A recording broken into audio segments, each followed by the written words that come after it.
ദില്ലി ദാലി പോഡ്കാസ്റ്റിൻ്റെ മറ്റൊരു ലക്കത്തിലേക്ക് സ്വാഗതം. ഞാൻ എസ് ഗോപാലകൃഷ്ണൻ. വടകരയിലെ ഒരു ചായക്കടയിലെ 2 കസേരകൾ. പോഡ്കാസ്റ്റിലേക്ക് കടക്കുന്നതിന് മുമ്പ് എല്ലാ പോഡ്കാസ്റ്റിലും ആമുഖമായി ഞാൻ നിങ്ങളുടെ മുന്നിൽ വയ്ക്കാറുള്ള അഭ്യർത്ഥന ഒരിക്കൽ കൂടി പറയുകയാണ്. ദില്ലി ദാലി എന്ന പോഡ്കാസ്റ്റ് നിങ്ങൾ ഇതുവരെ സബ്സ്ക്രൈബ് ചെയ്തിട്ടില്ല എങ്കിൽ ഇപ്പോൾ തന്നെ സബ്സ്ക്രൈബ് ചെയ്ത് ഈ സാംസ്കാരിക സംരംഭവുമായി സഹകരിക്കണമെന്നാണ് എൻ്റെ വിനീതമായ അഭ്യർത്ഥന. വടകരയിലെ ഒരു ചായക്കടയിലെ 2 കസേരകൾ. കഴിഞ്ഞ കൊല്ലത്തെ ഗാന്ധി ജയന്തിയോട് അനുബന്ധിച്ച് വടകരയിൽ നടന്ന ഒരു ഗാന്ധി സംവാദത്തിൽ പങ്കെടുക്കുവാൻ വേണ്ടി ഞാൻ പോയിരുന്നു. അതിനുശേഷം ഞാൻ പുറത്തേക്ക് ഇറങ്ങുകയായിരുന്നു. അപ്പോൾ 50 വയസ്സ് പ്രായം തോന്നിക്കുന്ന ഒരാൾ എൻ്റെ അടുത്ത് വന്ന് ചോദിച്ചു, ഗാന്ധിയല്ലേ ഇന്ത്യ വിഭജനത്തിന് കാരണക്കാരൻ എന്ന്. അയാളെ ഞാൻ ചായ കുടിക്കാൻ ക്ഷണിച്ചു. ചായക്കടയിലെ ഒരു ഒഴിഞ്ഞ കോണ് ഞങ്ങൾ തിരഞ്ഞെടുത്തു. ബലം കുറഞ്ഞ മേശയും ഇപ്പോൾ ഞങ്ങൾ തകരുമേ എന്ന് വിളിച്ചു പറയുന്ന 2 കസേരകളും. ഞങ്ങൾ രണ്ടുപേരും പരസ്പരം നോക്കിയിരുന്നു. ഞാൻ പറഞ്ഞു, ഹിന്ദു മഹാസഭയും RSSും മുസ്ലിം ലീഗും ബ്രിട്ടീഷുകാരുമാണ് ഇന്ത്യയെ വിഭജിച്ചത് എന്നാണ് എൻ്റെ വിശ്വാസം. മെലിഞ്ഞുയരമുള്ള ചായക്കടക്കാരൻ വലിയ ശക്തിയോടെ ഞങ്ങൾക്കിടയിൽ ചായ കൊണ്ടുവച്ചു. അയാൾ അത് കൊണ്ടുവച്ച ഉറപ്പിൽ ആ ഗ്ലാസുകൾ പൊട്ടുമെന്ന് എനിക്ക് തോന്നിപ്പോയി. ചലച്ചിത്രകലയിൽ മുണ്ടാഷിന്റെ സിദ്ധാന്തം വിശദീകരിക്കുമ്പോൾ പുഡോവ്കിൻ പറഞ്ഞിട്ടുണ്ട്, അത്തരമൊരു ഗ്ലാസ് വെപ്പെന്ന് പറയുന്നത് ക്ലോസപ്പിൽ തന്നെ കാണിക്കാമെന്ന്. ചായ കുടിച്ചുകൊണ്ട് സംവാദി എന്നോട് മറുപടി പറഞ്ഞു, ഗാന്ധിജിയല്ലേ സത്യത്തിൽ ഇന്ത്യയിലെ മുസ്ലിങ്ങൾക്ക് ശക്തി പകർന്നത്? അതുകൊണ്ടല്ലേ അവർ വേറെ ഒരു രാഷ്ട്രം ആവശ്യപ്പെട്ടത്?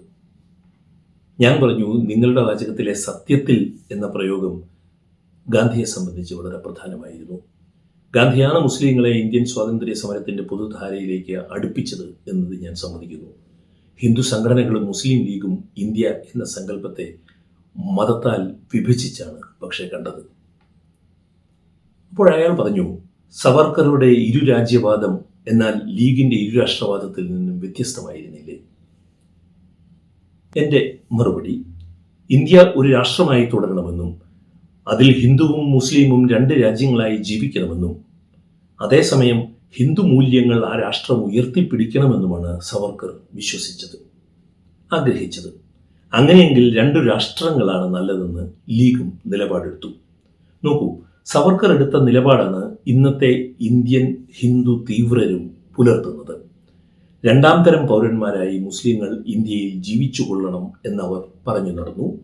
അത് നടപ്പില്ല എന്ന് പറഞ്ഞതുകൊണ്ടല്ലേ വിഭജന പിറ്റേന്ന് ഗാന്ധി വെടിയേറ്റ് മരിച്ചത്?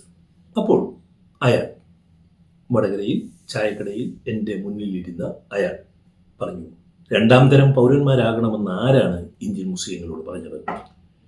ഇന്ത്യയിലെ മുസ്ലിങ്ങൾ ഇന്ത്യൻ സംസ്കാരത്തെ ആദരിച്ചുകൊണ്ട് മാത്രമേ ജീവിക്കാവൂ എന്നല്ലേ സംഘം എന്നും അന്നും ഇന്നും പറഞ്ഞിട്ടുള്ളൂ. അതിന് തയ്യാറാകാതെ വരുമ്പോഴല്ലേ സംഘർഷങ്ങളെല്ലാം ഉണ്ടാകുന്നത്.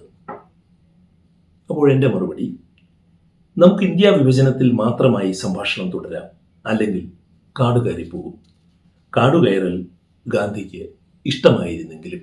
അപ്പോൾ എന്നോട് ചോദിച്ചു, എന്താ താങ്കൾ അങ്ങനെ പറഞ്ഞത്, കാടുകയറൽ ഗാന്ധിക്ക് ഇഷ്ടമായിരുന്നു എന്ന്? എൻ്റെ മറുപടി, പ്രാർത്ഥനാ വേളകളിൽ വിശുദ്ധ ഗ്രന്ഥങ്ങളിൽ നിന്നുള്ള ഭാഗങ്ങൾ വായിക്കുന്ന ശീലം ഗാന്ധിക്ക് ഉണ്ടായിരുന്നല്ലോ. വിഭജനത്തിൻ്റെ കലാപവും ദുഃഖവും വിദ്വേഷവും കലുഷിതമാക്കിയ ഒരു ഡൽഹി വൈകുന്നേരത്തിൽ ഒരാൾ ഖുറാൻ ആലപിക്കുവാൻ തുടങ്ങിയപ്പോൾ ദേഷ്യത്തോടെ ഒരു സ്ത്രീ എഴുന്നേറ്റ് പറഞ്ഞു, ബാപ്പു, ഖുറാൻ വായിക്കണമെങ്കിൽ ഏതെങ്കിലും കാട്ടിൽ പോയി താമസിക്കൂ.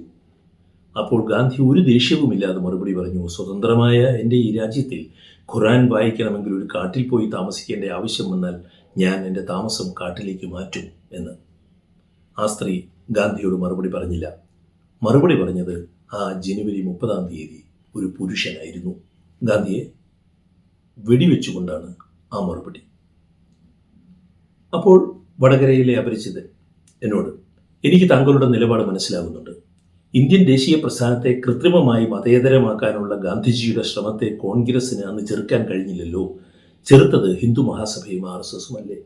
അപ്പോൾ എൻ്റെ മറുപടി, 1943 അംബേദ്കർ എഴുതിയ ഒരു പുസ്തകമുണ്ട്, പാകിസ്ഥാൻ ഓർ പാർട്ടീഷൻ. അപ്പോൾ എൻ്റെ മറുപടി, 1943 അംബേദ്കർ എഴുതിയ ഒരു പുസ്തകമുണ്ട്, Pakistan or partition of India. അതിൽ ഇന്ത്യ വിഭജന പ്രശ്നത്തിൽ ഹിന്ദു മുസ്ലിം നിലപാടുകൾ പഠന വിധേയമാക്കുന്നുണ്ട്. താങ്കൾക്ക് ഗാന്ധിയുമായിട്ടല്ലേ പ്രശ്നമുള്ളൂ, അംബേദ്കറുമായിട്ട് പ്രശ്നമില്ലല്ലോ. അപ്പോൾ അയാൾ പെട്ടെന്ന് മറുപടി പറഞ്ഞു, പക്ഷേ അംബേദ്കർ ഹിന്ദുമതം ഉപേക്ഷിച്ച് ബുദ്ധമതത്തിൽ ചേർന്നില്ലേ? എൻ്റെ മറുപടി, ബുദ്ധമതവും ഇന്ത്യൻ മതമല്ലേ? അപ്പോൾ സ്വാതന്ത്ര്യ സമരകാലത്ത് ഗാന്ധിയും അംബേദ്കറിനും ഇന്ത്യയായിരുന്നു മനസ്സിൽ, ഹിന്ദു സംഘടനകൾക്കും ലീഗിനും മതമായിരുന്നു പ്രധാനം, ഇന്ത്യ രണ്ടാമതായിരുന്നു. അപ്പോൾ അയാൾ വീണ്ടും മറുപടി പറഞ്ഞു, അംബേദ്കർ എഴുതിയ Pakistan or partition of India എന്ന പുസ്തകത്തെക്കുറിച്ച് ഞാൻ കേട്ടിട്ടുണ്ട്. അതിൽ ഗസ്നിയും ഗോറിയും ബാബറും പോലുള്ള മുസ്ലിങ്ങൾ ഇന്ത്യ ആക്രമിച്ചതിനെക്കുറിച്ച് വിശദമായി അംബേദ്കർ എഴുതിയിട്ടുണ്ട് എന്നും കേട്ടിട്ടുണ്ട്. എൻ്റെ കയ്യിൽ അംബേദ്കറിൻ്റെ പുസ്തകത്തിൻ്റെ ഒരു കോപ്പി ഉണ്ടായിരുന്നു. അപ്പോൾ ഞാൻ വടകരയിലെ സമ്മേളനത്തിന് പോയപ്പോൾ കൂടെ കൊണ്ടുപോയതായിരുന്നു. അതുപോലെ JC കുമരപ്പയുടെ സഹോദരൻ ഭരതൻ കുമരപ്പ സമാഹരിച്ച മൈ റിലീജിയൻ എന്ന ഗാന്ധിയുടെ മതപരമായ കാഴ്ചപ്പാടുകളുടെ സമാഹാരത്തിൻ്റെ ഒരു കോപ്പിയും എനിക്കുണ്ടായിരുന്നു. ഞാൻ ഇത് രണ്ടും അദ്ദേഹത്തിന് സമ്മാനമായി കൊടുത്തു. ഞാൻ കണ്ട ഈ അപരിചിതന് ചായ കുടിച്ചു കഴിഞ്ഞു. അയാൾ നന്ദി പറഞ്ഞ് എഴുന്നേറ്റു. അപ്പോൾ മൈ റിലീജിയൻ എന്ന പുസ്തകത്തിലെ ഒരു ഗാന്ധി ഭാഗവും അംബേദ്കറിൻ്റെ പുസ്തകത്തിലെ ഒരു ഭാഗവും അയാൾക്കായി ഞാൻ വായിച്ചു. ആദ്യം മൈ റിലീജിയൻ എന്ന ഗാന്ധി പുസ്തകത്തിലെ വാചകങ്ങൾ. എൻ്റെ ഹിന്ദു വിശ്വാസം പറയുന്നത് എല്ലാ മതങ്ങളും ഏതാണ്ട് ഒരേ കാര്യങ്ങളാണ് പറയുന്നതെന്നാണ്.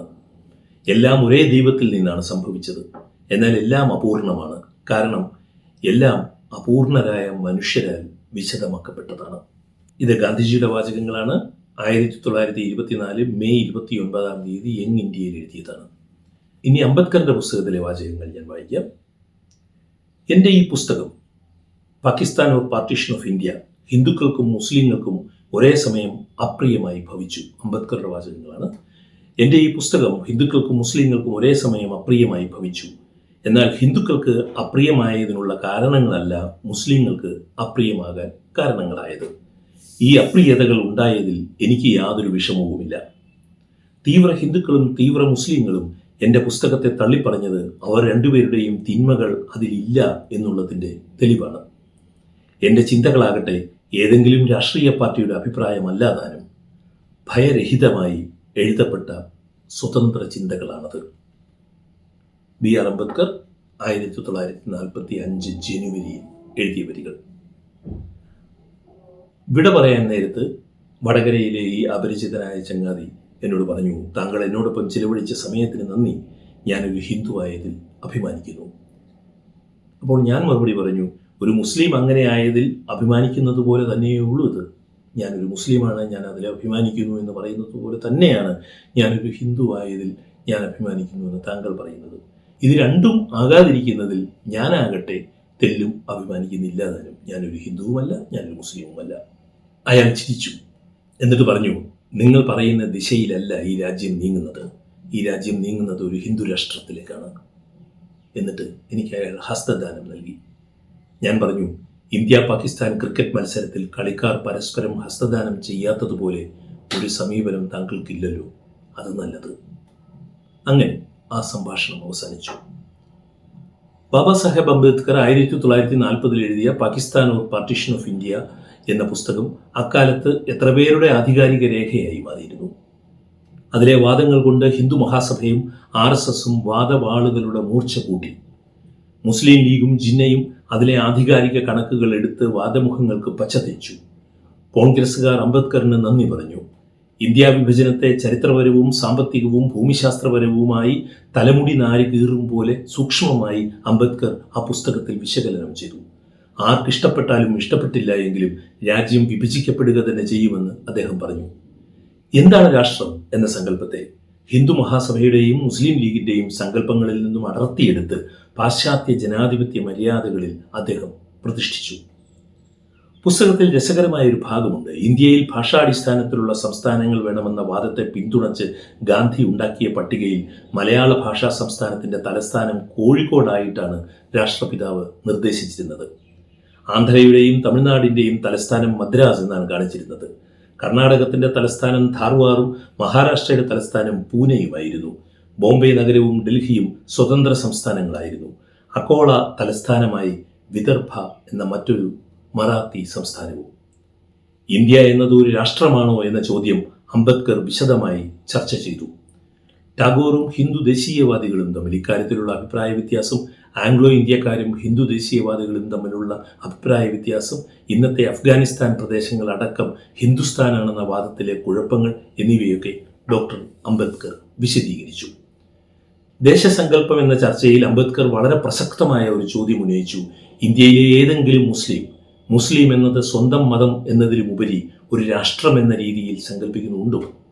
അതുപോലെ നൂറ്റാണ്ടുകളായി ഹിന്ദുക്കളും മുസ്ലിങ്ങളും ഇടകലർന്ന് ജീവിക്കുന്ന വാരാണസിയിലെ ഹിന്ദുക്കൾ ഹിന്ദു എന്നത് സ്വന്തം മതം എന്നതിലുമുപരി ഒരു രാഷ്ട്രമാണെന്ന് കരുതുന്നുണ്ടോ? ഇവിടെയാണ് ഗാന്ധിയും അംബേദ്കറും യോജിക്കുന്ന ആധുനിക നിമിഷം. ആ നിമിഷത്തിന്റെ അഴകിലാണ് നെഹ്റുവും പട്ടേലും കമലാദേവി ചട്ടോപാധ്യായും ആസാദും ഇന്ത്യ എന്ന സ്വപ്നത്തെ ഉയർത്തിയത്. ആ സ്വപ്നത്തിന്റെ നൂലിഴയായി വർത്തിക്കുന്ന ഒരു വാചകം ഡോക്ടർ അംബേദ്കർ ഈ പുസ്തകത്തിൽ പറയുന്നുണ്ട്. അതിതാണ്: ഒരു മദ്രാശി മുസ്ലിമും മദ്രാശി ബ്രാഹ്മണനും തമ്മിലുള്ള ഊടുംപാവും ഒരു മദ്രാശി ബ്രാഹ്മണനും ഒരു പഞ്ചാബി ബ്രാഹ്മണനും തമ്മിലില്ല. ഞാൻ ആ വാചകം ഒന്നുകൂടി വായിക്കാം. ഒരു മദ്രാശി മുസ്ലിമും മദ്രാശി ബ്രാഹ്മണനും തമ്മിലുള്ള ഊടുംപാവും ഒരു മദ്രാശി ബ്രാഹ്മണനും ഒരു പഞ്ചാബി ബ്രാഹ്മണനും തമ്മിലില്ല. എന്നാൽ അംബേദ്കറിന് ഉറപ്പായിരുന്നു ഇന്ത്യ വിഭജനമല്ലാതെ മറ്റൊരു മാർഗമില്ലെന്ന്. അതിനുശേഷവും അദ്ദേഹത്തിന്റെ നേതൃത്വത്തിൽ ഉണ്ടായ ഭരണഘടന ഇന്നും തീവ്ര ഹിന്ദുവാദികൾക്ക് ഒരു കീറാമുട്ടിയായി തുടരുകയാണ്. അംബേദ്കർ ഗോത്ര ചിന്തയെ ഇവിടെ കൊണ്ടുവരുന്നുണ്ട്. വടക്കേ ഇന്ത്യയിലെ ഭൂരിഭാഗം ഹിന്ദുക്കളും മുസ്ലിങ്ങളും ഒരേ ഗോത്രമാണെന്ന് അദ്ദേഹം പറയുന്നു, ഒരേ റേസ് ആണെന്ന് അദ്ദേഹം പറയുന്നു. ഗോത്രപരവും ഭാഷാപരവും ഭൂമിശാസ്ത്രപരവുമായി ഒരേ ഭൂതകാല വർത്തമാനകാലമുള്ളവരെ രണ്ടാക്കുന്നത് മതജീവിതം മാത്രമാണെന്നും ആ വൈജാത്യം സാമൂഹികവും രാഷ്ട്രീയവുമായി നിർണായകമായതിനാലാണ് വിഭജനം ആവശ്യമായതെന്നും അംബേദ്കർ വിശ്വസിച്ചു. എന്നാൽ ഗാന്ധിയാകട്ടെ ഈ വിഭജനത്തെ തത്വത്തിൽ അംഗീകരിച്ചതേയില്ല. ഇന്ത്യയിലെ ഹിന്ദുക്കളും മുസ്ലിങ്ങളും ഒരു ദേശീയതയാണെന്ന് ഗാന്ധി വിശ്വസിച്ചു. കോൺഗ്രസും ലീഗും തമ്മിലുള്ള അഭിപ്രായ വ്യത്യാസങ്ങൾ, പാകിസ്ഥാൻ എന്ന ആശയത്തിനെതിരെ ഹിന്ദു ദേശീയവാദികൾക്കുള്ള എതിർപ്പ്, എന്തുകൊണ്ട് ഇന്ത്യ എന്ന രാഷ്ട്രം ഉണ്ടാകണമെന്നും അതിൽ ഹിന്ദുവും മുസൽമാനും രണ്ട് വ്യത്യസ്ത രാജ്യങ്ങളായി ജീവിക്കണമെന്നുമുള്ള വാദത്തിലെ അപകടം, ആര്യാവർത്തവാദം കൊണ്ടുവരുന്നതിലെ അർത്ഥശൂന്യത എന്നിവയെല്ലാം അപാരമായ ചരിത്ര വ്യക്തതയോടെ അംബേദ്കർ വിശദീകരിക്കുന്നുണ്ട്. അതുപോലെ തന്നെ അന്ന് ലഭ്യമായ വിവരങ്ങളുടെ അടിസ്ഥാനത്തിൽ ഇന്ത്യയിലെ ഓരോ ഭൂപ്രദേശങ്ങളിലെയും പ്രകൃതി വിഭവങ്ങളുടെ സമ്പത്തിനെ എത്ര ശാസ്ത്രീയമായിട്ടാണ് അംബേദ്കർ വിശകലനം ചെയ്തതും രാജ്യവിഭജനത്തെ അതെങ്ങനെ ദൂരവ്യാപകമായി സ്വാധീനിക്കുമെന്ന് അദ്ദേഹം പ്രവചിച്ചതും. 1937 അഹമ്മദാബാദിലെ ഹിന്ദു മഹാസഭയുടെ സമ്മേളനത്തിൽ വി സവർക്കർ നടത്തിയ പ്രസംഗത്തിലെ ഒരു ഭാഗം അംബേദ്കർ ഈ പുസ്തകത്തിൽ ഉദ്ധരിക്കുന്നുണ്ട്. അതിതാണ് സവർക്കറുടെ വാദം: ആഴത്തിൽ വേരോടിയ ഒരു രോഗത്തെ ചികിത്സിക്കുന്നതാണ് നല്ലത്, അതിനെ കണ്ടില്ലെന്ന് നടിക്കുന്നതേക്കാൾ. അപ്രസന്നമായ വസ്തുതകളെ നമുക്ക് അഭിമുഖീകരിക്കാം. ഇന്ത്യ എന്ന ഐകമത്യമുള്ള ഒരു സ്വാഭാവിക രാഷ്ട്രമുണ്ടെന്ന് വെറുതെ നമ്മൾ അനുമാനിക്കേണ്ടതില്ല. സത്യത്തിൽ ഇത് രണ്ട് രാജ്യങ്ങളാണ്, ഹിന്ദുക്കളും മുസ്ലിങ്ങളും. വി സവർക്കർ 1937 ഹിന്ദു മഹാസഭയുടെ സമ്മേളനത്തിൽ നടത്തിയ പ്രസംഗമാണ്. സത്യത്തിൽ ഇത് രണ്ട് രാജ്യങ്ങളാണ്, ഹിന്ദുവും മുസ്ലിമും എന്ന്. ഈ വാദം ഇന്ത്യയിലെ മുഖ്യധാരയാകാൻ ഇന്ത്യ സ്വയം വിസമ്മതിച്ചതാണ്. അതിനായിട്ടാണ് ഗാന്ധിജിയുടെ രക്തസാക്ഷിത്വവും അംബേദ്കറിന്റെ നേതൃത്വത്തിലുള്ള ഭരണഘടനാ നിർമ്മാണവും നടന്നത്. എന്നാൽ വടകരയിലെ ആ ചായക്കടയിൽ എന്നോട് സംസാരിച്ച ആ മധ്യവയസ്കന്റെ ഉള്ളുറപ്പിൽ നിന്ന് ഗാന്ധിജിയും ഡോക്ടർ അംബേദ്കറും എന്നേക്കുമായി നിഷ്കാസിതരായിരുന്നു. അയാൾ ഞാൻ നൽകിയ പുസ്തകങ്ങൾ വീട്ടിലെ മേശപ്പുറത്ത് ഒരുപക്ഷെ അലക്ഷ്യമായി തള്ളുമായിരിക്കും. എന്നാൽ അയാളുടെ മക്കൾ അതെടുത്ത് വായിക്കും എന്ന് തന്നെയാണ് എൻ്റെ പ്രതീക്ഷ. ദില്ലി ദാലി പോഡ്കാസ്റ്റിൻ്റെ ഈ ലക്കം ഇവിടെ സമാപിക്കുകയാണ്. കേട്ട സുമനസ്സുകൾക്ക് നന്ദി. സ്നേഹപൂർവ്വം, എസ് ഗോപാലകൃഷ്ണൻ.